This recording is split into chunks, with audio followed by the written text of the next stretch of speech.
Oke, ternyata kita lulus. Kebohongan iblis yang ketiga ternyata nggak mempan. Ya, ini yang paling sering. Kebohongan iblis yang keempat lah masuk. Engkau tidak layak mendapatkan pengampunan karena dosamu sudah banyak. Nah, sering nggak tuh? Ya, sering nggak kita ngerasa begitu? Aku nih nggak layak diampuni. Emang Tuhan mau terima aku? Aku kan berdosa banget ini orangnya. Hidupku ini udah nggak kudus. Hidup aku tuh banyak banget dosanya. Ya kan, hidup aku tuh, aku tuh udah kayak pelacur. Aku udah kayak cowok nggak bener, cowok bangsat segala macem. Aku tuh nggak layak diampunin. Pernah nggak begitu? Nah, kalau misalnya kamu ngalamin hal seperti itu, jangan didengar intimidasi begitu. Jangan diikutin, jangan diiyain. Kenapa? Karena iblis itu selalu membuat membuat kita tuh merasa bersalah dan tidak layak untuk diampuni. Dia itu mencoba membuat kita percaya bahwa dosa kita tuh terlalu besar. Tapi ingat, Tuhan itu selalu menawarkan pengampunan kepada siapapun yang datang kepadanya dengan hati yang hancur, yang tulus. Ya, jadi kalau kita misalnya merasa tidak layak untuk diampuni, berlutut teman-teman, berlutut dan berdoa, Tuhan ampuni aku. Sekalipun orang lain menyakiti aku, sekalipun aku merasa tidak layak diampuni, Tuhan Yesus tolong ampuni aku.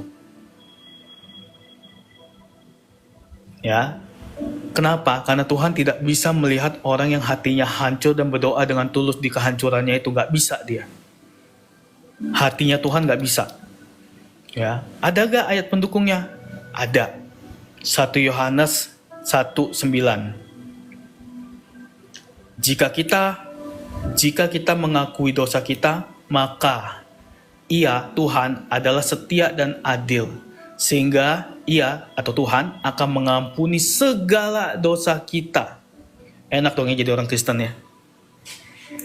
Ya kan gitu ya, akhirnya nanti ada tuh perdebatan, enak dong jadi orang Kristen, buat dosa terus diampuni. Nggak gitu juga konsepnya. Ketika kita sudah diampuni atau bertobat, bahasanya adalah bertobat berarti berbalik ke arah yang benar atau hidup benar, dan jalanilah hidup benar itu sekalipun ada proses yang harus kita lewatin.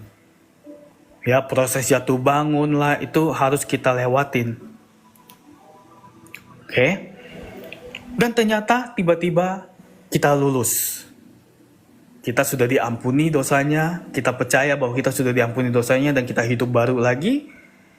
Masuklah iblis dari sisi kebohongan dia yang kelima, yaitu apa? Hidup lu tuh gak ada artinya sekalipun lu udah diampunin. Lu tuh pendosa. Ya, jadi kebohongan iblis yang kelima adalah hidup kita gak berarti. Ayo, siapa yang pernah ngalamin itu? Hidup kita merasa bahwa kita itu sia-sia, gak ada tujuan. Kenapa? Karena iblis mau kita percaya kalau kita tuh gak memiliki dampak di dalam dunia ini, kita tuh gak berguna di dalam dunia ini, gak ada artinya. Sedangkan di Alkitab sudah dibilang, Tuhan itu udah merajut kita 9 bulan di dalam kandungan, selalu ada tujuannya. Tuhan itu selalu punya tujuan dalam hidup manusia. Tidak ada satupun manusia yang tidak memiliki tujuan. Dan tujuan Tuhan itu, atau rencana Tuhan dalam hidup kita itu indah semuanya. Ya. Makanya Yeremia mengatakan, Yeremia 29 ayat yang ke-11 mengatakan apa? Sebab aku mengetahui rancangan-rancangan apa yang ada padaku mengenai kamu, untuk memberikan kepadamu hari depan yang penuh harapan. Penuh harapan. Jadi teman-teman, hidup kita itu berarti. Hidup kita itu selalu punya tujuan. Kalau misal teman-teman tidak merasa punya tujuan, coba deh lebih dekat lagi dengan Tuhan. Tanya Tuhan tuh mau pakai aku di mana sih? Aku tuh hidupnya ini mau Tuhan pakai di area mana? Atau tanya Tuhan, rencana Tuhan dalam hidupku itu apa sih? Tanya. Ya, jangan didengerin tuh intimidasi atau suara-suara yang bilang dalam diri hidup lu tuh gak ada artinya. Lu tuh gak punya pengharapan, jangan didengerin. Ya,